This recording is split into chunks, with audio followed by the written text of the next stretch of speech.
La deuxième vidéo que je voulais faire aujourd'hui, que je me suis senti appelé à faire et à canaliser en quelque sorte, c'était être honnête. Être honnête avec soi-même pour être honnête avec les autres. Et souvent, il y a Elisabeth Gilbert qui disait les gens qui disent qu'ils sont brutally honest, brutalement honnêtes, finissent plus souvent par être brutaux que honnêtes. Ce qui est beau quand même. Et souvent c'est ça. Et lorsque vous êtes avec vous-même, ok, cut the bullshit. Littéralement, ok, qu'est-ce qui va pas? Qu'est-ce que je peux changer dans ma vie? Qu'est-ce que je peux améliorer? Comme dirait David Goggins, trim the fat. Trim the fat dans votre emploi du temps, trim the fat dans vos objets, vos habitudes. Littéralement, débarrassez-vous du superflu en fait. C'est dur parce qu'on a tellement de choses. Moi, par exemple, j'ai des trucs chez moi, je m'en sers pas. Et qu'est-ce que je fais? Bah, parfois je les donne. J'ai des livres aussi que j'ai pas encore lus, que j'adorerais lire. Mais je me donne pas le temps en fait. Et donc je continue de. Ça prend de l'espace mental, ça prend de l'espace physique, et il y a une corrélation en fait. C'est pour ça que Jordan Peterson dit clean your room. Ça veut pas dire seulement nettoyer là, ça veut dire aussi en fait le ménage et débarrassez-vous de ce dont vous n'avez plus besoin. Notamment on dirait que t'es le chat le plus malheureux du monde. Oh, qu'est-ce qu'il y a? Et qu'est-ce que je veux dire par être honnête? C'est par exemple, voilà, là j'étais. Donc moi, ce matin j'étais à HEC Montréal, et je vois les petits jeunes là, qui ont 18, 19 ans. Je dis ça fait horrible. Je vais avoir 32 ans, 21, 22, etc.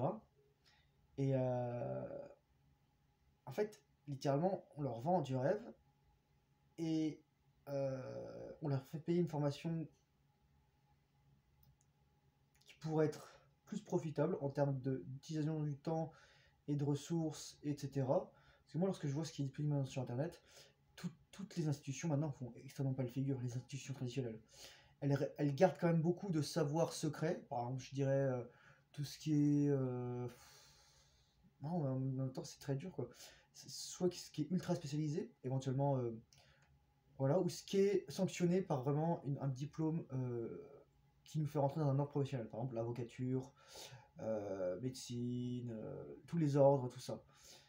Mais il y a. Et surtout les trucs vraiment qui sont dans le soin, les professionnels de la santé et les soins. Bonne nuit, patapon. Parce qu'on a une responsabilité. Mais ensuite, lorsqu'on est un petit peu plus entrepreneur et qu'on veut chercher ailleurs, faut aller faire le tour. Par exemple, bon, voilà, les petits jeunes, on leur dit rien, ils vont boire l'alcool, ils vont coucher ensemble, on leur dit pas que c'est important de ne pas coucher avec n'importe qui et surtout de dépenser son énergie vitale pour les hommes à travers nos testicules et nos gonades, et pour les femmes à travers justement leur attachement émotionnel. On leur dit pas que l'alcool, c'est, qu'on le veuille ou non, c'est un poison. L'éthanol, c'est métabolisé en acétaldéhyde. Et c'est ça qui fait que vous êtes défoncé, que vous avez mal partout et que vous avez la gueule de bois, quoi. Euh, le tabac, quand je vois les filles ou les garçons, surtout les filles en fait, très jeunes, même quand j'étais au lycée, on se mettait dans un coin, il y a un mec qui ramenait un pauvre carré de shit, vraiment qu'il avait dû acheter 15 €.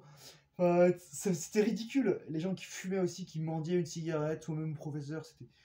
Le prof aurait dû. Enfin, moi, évidemment, il faut avoir le courage de dire non, mais moi, je vais vous dire un jour ce que j'ai vu. Des filles de 13-14 ans, 12-13-14 ans, elles avaient déjà les dents défoncées, elles étaient accro à la clope. Donc, moi, je leur en avais acheté, elles voulaient des clopes à la menthe. Mais je veux dire, des clopes à la menthe, ça sent pas la menthe, ça sent la clope et la menthe. Voilà, tu caches que dalle en fait, c'est juste que tu pues 2 fois plus parce que t'as l'odeur de la clope et t'as l'odeur de la clope et de la menthe qui est vraiment détestable.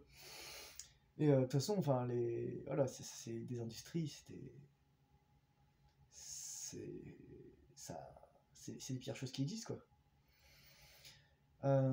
Ensuite, moi dans ce qui me concerne, par exemple, quand je vois ce que les gens mangent à la cafétéria, ou ce qu'ils vendent à la cafétéria, ou ce que les gens mangent le midi, je me dis, mais les gens ont aucune idée de comment se nourrir en fait.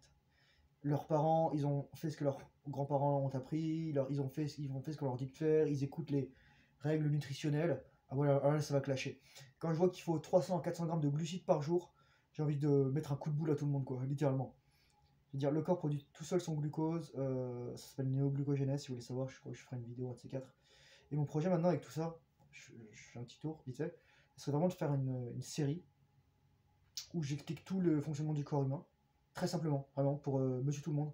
Moi, ce que j'aurais aimé savoir, en fait, littéralement. Mais ça, je vais y arriver. Donc, juste pour continuer sur l'histoire de la cafette, des frites, Ok, déjà c'est des glucides, mais en plus les patates c'est un truc ultra récent dans notre alimentation. En France c'est milieu du 18e, fin du 18e, c'est avec Parmentier. Oui, le hachis Parmentier. C'est pour ça que ça s'appelle comme ça, parce qu'il y a un mec qui s'appelait Parmentier qui a mis en qui a fait qui a fait en sorte qu'on bouffe des patates. Le problème des patates, c'est que c'est super riche en phytostérols qui sont des saponines, littéralement, c'est-à-dire c'est du savon, c'est du détergent. C'est pour ça qu'une patate crue, si vous la frottez ou si vous la passez sous l'eau, ça mousse. Ah, il y a du savon dedans. Et vous bouffez du savon, vous boufferiez de liquide vaisselle. C'est pas trop bien pour vos intestins ou pour votre corps, quoi. Et donc, il y a ce qu'on appelle c'est de la solanine, parce que les patates font partie des solanacées, comme les tomates et les aubergines. Et c'est des trucs du Nouveau Monde. Les tomates, les patates, le maïs. Enfin, c'est ça. Et pendant très longtemps, on a vécu à partir de ça parce qu'on n'avait pas le moyen de produire de la nourriture de haute qualité régulièrement. Et ce que je veux dire par là, c'est de la viande. La viande, les œufs, produits animaux, c'est ce qui nous ressemble le plus en termes de composition, mais surtout, c'est ce qu'on est fait pour digérer. L'être humain est un des estomacs les plus acides, pH de 1,5. Et les seuls qui ont un estomac plus acide, c'est les charognards purs, type vautour, condor, hyène probablement aussi, quoi. Donc c'est ça, c'est mon petit rant.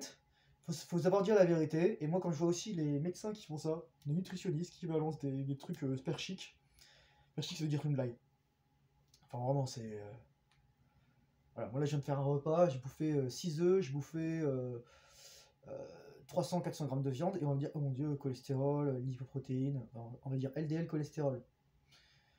Faut vraiment que je fasse une vidéo dessus. Bref, être honnête, ça veut dire être honnête avec vous-même, et ça veut dire assumer vos positions, et ça c'est plus dur parce que vous n'allez pas plaire à des gens. Et on crave tellement l'attention, on a tellement envie d'avoir de l'attention, qu'on est prêt à renier ses valeurs et ses principes, juste pour avoir cette attention, et pas être exclu du groupe. Parce que maintenant, enfin, avant c'était très grave d'être ostracisé, on risquait de peu survivre. Maintenant c'est un peu moins grave parce que on est tous connectés, il y a des gens, on va trouver des gens qui ont des opinions peu ou prou les mêmes que les nôtres. Donc on va jamais être seul. Cela dit, on n'est jamais seul, on a notre corps, toutes nos cellules, et les esprits qui sont autour de nous. Et il y en a bien qui croient en Dieu ou qui vont à l'église, donc j'espère que ou à la mosquée ou à la synagogue ou au temple ou tout ce que vous voulez. Donc j'espère que je croise personne en disant ça. Je vous souhaite une excellente journée, je vous souhaite beaucoup de courage, courage moral, soyez honnête avec vous-même, vraiment, et réalisez vos rêves. Merci.